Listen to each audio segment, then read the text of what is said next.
In the silence of the hills of Tekoa, south of Jerusalem, there was a man who never imagined that his name would survive the centuries.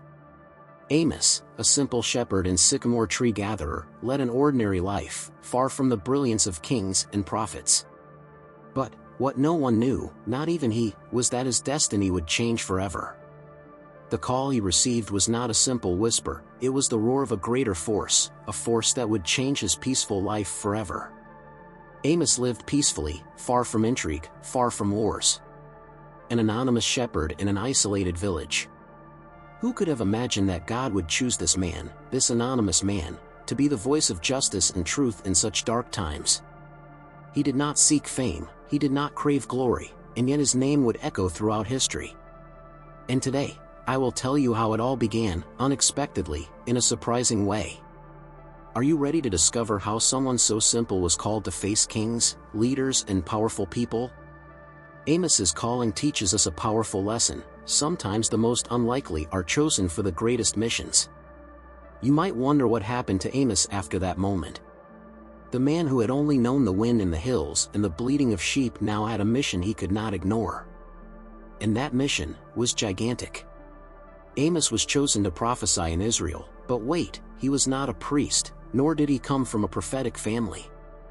In fact, he did not even see himself as important. It did not seem to matter. The divine voice had called him, and with it came a weight that Amos did not yet fully understand. You see, the stakes were not small. Amos was not sent to comfort, he was sent to confront. Things in Israel were not well, even if, at first glance, they seemed to be. The kingdom was living in days of material prosperity, the borders were secure, and gold was flowing like never before. But this apparent security was only a thin veneer of illusion. Behind the glitter, society was sinking into injustice and corruption. The poor were forgotten, faith had become an empty ritual, soulless, heartless. And so there was Amos, a simple shepherd, with a message that no one wanted to hear. He knew that his destiny now was to be the voice of trouble, the voice that would echo against the powerful, against the injustices that were spreading. God did not choose him for his position or knowledge, but for his sincere heart, willing to obey. Amos had no choice. He had to go. And so Amos set out. He left behind the tranquility of Tekoa, the flock he knew so well, the sycamore trees he picked with his own hands. Each step took him further away from that quiet life and closer to his destiny. He was heading toward the heart of Israel, the center of wealth, palaces, and grand altars. But there was no glory waiting for him there. Israel was shining on the outside, but rotten on the inside. The cities were full of luxuries, but this shine hid the suffering of the poor, the silence of those who had been wronged. The rich lived in imposing palaces, while the less fortunate were forgotten on the margins, crushed by a system that only favored those who already had everything. The leaders distorted justice in the courts, and the people worshipped God with empty rituals, as if it were just a theater. This was the scenario that awaited Amos, a people who seemed to have forgotten what true worship, true heart, is. And can you imagine? He was not a man with a title or fame. He was a stranger, coming from far away, from a simple land. What impact could his words have? But Amos carried more than human words. He carried the weight of a divine truth, and this truth, even if hard, even if difficult, needed to be proclaimed. God had chosen him for this, and Amos knew there was no turning back. The kingdom of Israel was in spiritual decline, and no one seemed to notice. But Amos noticed. God noticed. And the time to confront this darkness was fast approaching. When Amos finally arrived in Israel, the scene before him was bleak. It wasn't destruction he saw. After all, the cities were in full splendor, wealth flowing like never before. But he knew that behind the shiny facade was something rotten. Something he had been sent to expose. And how could he do that? How could a nameless shepherd from a distant land make kings and priests hear his voice? Amos was undeterred. His mission was clear. In the heart of Israel, he began to preach. And his message was not easy to hear. Amos raised his voice to denounce the rich, the powerful, the leaders who corrupted justice. He looked into the smug faces of the nobles and said, You are living in luxury while crushing the poor." Amos' words were like spears piercing hardened hearts. He denounced the lavish feasts, the empty sacrifices, the prayers offered by lips that had never known justice. He told the people that their riches, their ornate homes, would not be their salvation. "You think that your safety lies in the walls you have built, but those walls will fall. You think that God is on your side because you have gold in your coffers, but God cannot be bought." Amos did not sugarcoat his message. He knew that the truth had to be raw, direct. And it was that truth that he proclaimed, looking straight into the eyes of a people who had forgotten what divine justice meant. But there was something deeper in Amos's words, something that went beyond mere denunciation. He wasn't there just to condemn, he was there to awaken. The words came from his mouth like a fire burning through lies and false assurances. "The Lord took me from following the flock," he said, "and sent me to prophesy to the people of Israel." Amos knew his voice was small in the face of the palaces, but the truth he carried? That was greater than any earthly power. Then came the moment that would change everything. Amos didn't just speak to the people on the streets, to the poor and forgotten who saw in him their hope. He spoke directly to the powerful. Those who lived in their palaces, surrounded by luxury and privilege, trusting that their wealth would keep them safe forever. He was fearless. And when he raised his voice against Israel's leaders, his words were sharp as swords. "You who trample on the needy and exploit the poor, do you think you can deceive the Lord with your rituals? The day of the Lord is coming, and it will be a day of darkness, not of light." That phrase fell like a bombshell. The day of the Lord. Everyone in Israel knew this concept. For them, it was the day of salvation, the day when God would destroy their enemies and exalt them. But Amos reversed that expectation, and what he said chilled the hearts of those who listen. "Do you desire the day of the Lord? Do not desire it. That day will not bring the deliverance you expect, but judgment. There will be no escape, no security in your wealth." It was a turning point. Those words, so heavy, provoked a mixture of anger and fear. The powerful, who had previously seen him as a simple, unimportant shepherd, now considered him a real threat. His words denounced the system that kept these men in power, and they knew it. But Amos would not back down. He warned them with vivid imagery. "It will be like a man who runs from a lion, but meets a bear. Or who comes home, leans his hand on the wall, and is bitten by a snake." His message was clear: there was no escape from God's judgment. The walls, the gold, the temples, nothing would protect those who oppressed the poor and perverted justice. The kingdom of Israel was living in an illusion. And Amos, this shepherd from Tekoa, had been sent to relentlessly shatter that illusion. The leaders now regarded him with suspicion and hostility, but he knew that his mission was not to please them. His mission was to speak the truth, regardless of the consequences. Amos's words had fallen like a storm upon Israel, but the reaction was not one of repentance. The powerful people, the corrupt leaders, and the priests who benefited from the system, they rose up against him. Amos knew this would happen. He was not naive. But what followed was fierce resistance, an attempt to silence his voice. Rumors began to circulate. Who was this man, anyway? Where had he come from? He was not a trained prophet, he had no priestly backing, no prophetic lineage. Those in power began to question his legitimacy, to question his intentions. "He is not here for God," some said. "He just wants to cause trouble."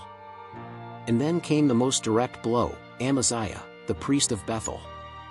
He was an important man, in charge of maintaining religious order at the royal sanctuary where King Jeroboam I worshipped.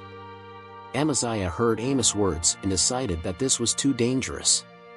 Amos was challenging not just the elite, but the entire system that sustained power in Israel. And this could not be tolerated. Amaziah went to the king and warned him, "Amos is plotting against you, Jeroboam. He says that the kingdom will be destroyed, that you will die by the sword." His words were a direct accusation, a clear attempt to turn Amos into a traitor. If the king believed him, Amos would not only be expelled, he could be killed. But Amaziah did not stop there. He went to Amos himself and confronted him. "You seer, Get out of here." Amaziah's words were full of contempt. "Go to Judah, and there eat your bread and prophesy. But in Bethel you shall speak no more. This is the king's sanctuary, the temple of the kingdom." The message was clear: you are not welcome here. Go back to where you came from. Do not interfere in the affairs of Israel. But Amos was not one to be intimidated. He looked Amaziah in the eye and replied firmly, "I was no prophet, nor was I a prophet's son. I was a shepherd and a gatherer of sycamore trees. But the Lord took me from behind the flock and said, 'Go and prophesy to my people Israel.'" Amos was not there of his own free will, and he made that clear. His mission was greater than the decrees of priests or kings. And then, with the same courage he had always carried, he prophesied against Amaziah, "Your wife will become a prostitute in the city, your sons and daughters will fall by the sword, your land will be divided, and you will die in an unclean land." Amos knew he was risking everything by confronting Amaziah like this, but his loyalty was not to men, it was to God.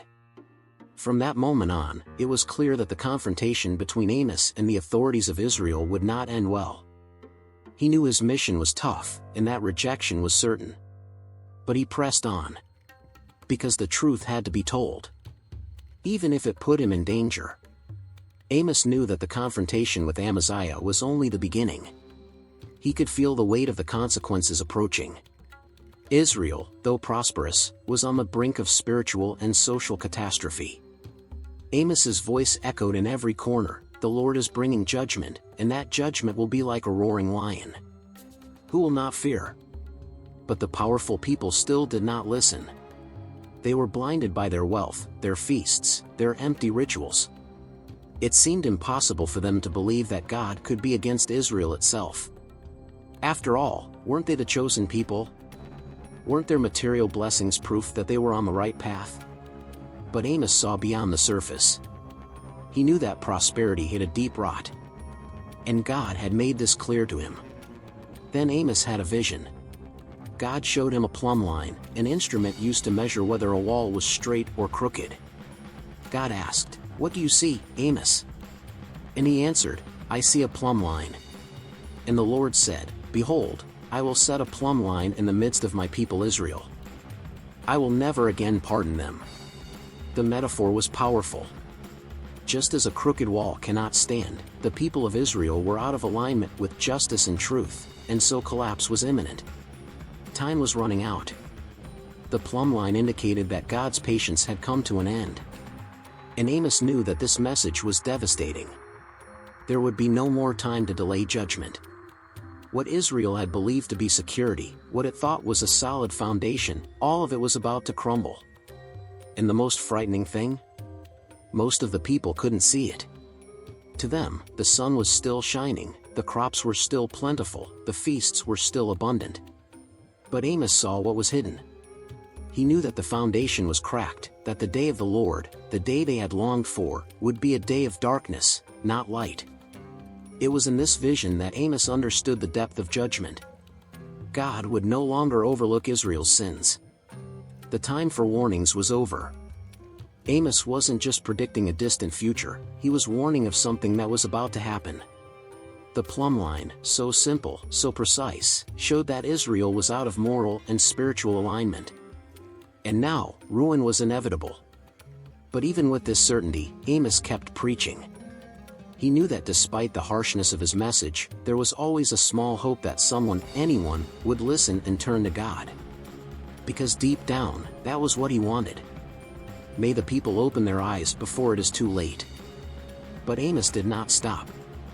Even with the vision of the plumb line burning in his mind, he knew there was still more to be revealed. And then another vision came. This time God showed Amos a basket of ripe fruit. "What do you see, Amos?" the Lord asked. Amos replied, "A basket of ripe fruit." And God said, "The end has come upon my people Israel. I will never again pass through them." The fruit was ripe, but ready to rot. It was a painful, almost cruel metaphor. Like the fruit that was at the peak of its ripeness, Israel had reached its limit. Its spiritual decline was now irreversible. What appeared to be prosperity, what seemed like a bountiful harvest, in fact hid impending decay. The end was near. The weight of this vision was unbearable. Amos knew that God's judgment was sealed, that the people were about to face a destruction of their own making. He saw the contrast between the appearance of success and the bitter truth that lurked behind those cities full of gold and riches. The illusion of security was crumbling. And then he got straight to the point: the end has come. There will be no more forgiveness. Israel had passed the point of no return. The injustices, the oppression, the corruption, all of it had accumulated for so long that God himself could no longer overlook it. Prayers would go unanswered. The feasts, the sacrifices, the rituals, all of it would be in vain. Amos saw clearly what was coming. The chaos he had tried to prevent with his warnings was beginning to materialize. Israel's moral corruption had made the nation ripe for judgment. And no matter how beautiful the harvest seemed to men, to God it was all ready to be discarded. Amos preached tirelessly. He used the most vivid, the most powerful imagery. He spoke as if he saw the disaster already approaching, as if he heard the roar of destruction in the distance. The sun will go down at noon, and darkness will cover the land. He knew that Israel's collapse would be so complete, so devastating, that not even daylight could alleviate the suffering that was to come. The basket of ripe fruit was a sentence. Israel's time was up. There would be no more warning, no more mercy. All that was left now was to wait for judgment. But Amos, even knowing this, kept going. Because he still believed, deep in his soul, that maybe someone would listen to him. Maybe repentance was still possible for a few who saw the truth before it was too late. But most didn't. They continued their parties, their shopping, their business meetings. Like the ripe fruit in the basket, Israel was about to rot, and no one seemed to care. Amos felt the weight of the tragedy getting closer and closer. Even with his warnings, the streets continued to be full of commerce, the rich houses adorned with gold, the grand parties echoing with hollow laughter. The people went on as if nothing was going to happen. And then he cried out once more, "Woe to you who desire the day of the Lord!" Why do you desire it? It will be darkness and not light. The people were looking forward to the day of the Lord as a time of salvation, a time when God would bring victory over their enemies. But Amos, in a brutal blow to this illusion, revealed the true nature of this day. It would not be a day of glory, but of judgment. It would be a day of complete darkness, where there would be no refuge, no hope. It will be as if you flee from a lion and meet a bear, Amos warned. He spoke of an inescapable disaster. There would be nowhere to run. The security they thought they had in their wealth, in their political alliances, would be crushed. Amos used blunt, unvarnished language so that everyone would understand. The day of the Lord would bring ruin. Nothing would escape divine judgment. And why was this judgment coming? Amos left no doubt. It was not for lack of sacrifices or rituals. The problem was not the altars laden with offerings. It was the hypocrisy that tainted everything. The people participated in religious ceremonies, sang solemn songs, but their hearts were far from God. Amos knew that God was not impressed by empty rituals. I despise your feasts, Amos proclaimed like a thunderclap. God did not want the solemn assemblies, the abundant sacrifices. What he wanted? Justice. Justice flowing like a river, righteousness flowing like an everlasting stream. But instead, what existed in Israel was corruption, oppression, indifference to the suffering of the poor. And so the day of the Lord would be a day of darkness. The silence was deafening. Amos looked around for some sign of repentance, but he found only hardened faces and deaf hearts. They were convinced that their prosperity was a sign of blessing, that religious ceremonies were enough to please God. But Amos knew better. They did not see the storm gathering on the horizon. And then Amos spoke one last time about Israel's fate. You have fallen, O Israel. You shall rise no more. The words were harsh, but they reflected reality. The kingdom of Israel, with all its superficial glory, was doomed to fall. The wall was crooked, and collapse was inevitable. The fall of Israel was approaching. Amos' words hung like a dark omen over the nation. The people, still blinded by their prosperity, did not see the signs around them. But Amos knew that collapse was inevitable. The once flourishing kingdom, built on oppression and injustice, was cracking, and the first cracks were already showing. He preached with more intensity than ever, knowing that time was running out. With each passing day, the weight of the mission God had given him became clearer. And then the visions came true. The oppression that Amos had denounced began to turn against those who practiced it. The leaders, so confident in their security, felt the walls of their fortunes tremble. The neighboring nations, who had once been controlled by Israel's power, now prepared to attack it. And as Amos had prophesied, the day of the Lord came. But it did not come as the people expected. There was no deliverance, no triumph. What befell Israel was chaos. The powerful who had oppressed the poor, who had perverted justice, saw their wealth and security crumble in an instant. God's justice fell like a hammer upon the nation. Amos saw the beginning of the end. The kingdom he had long warned about lay in ruins.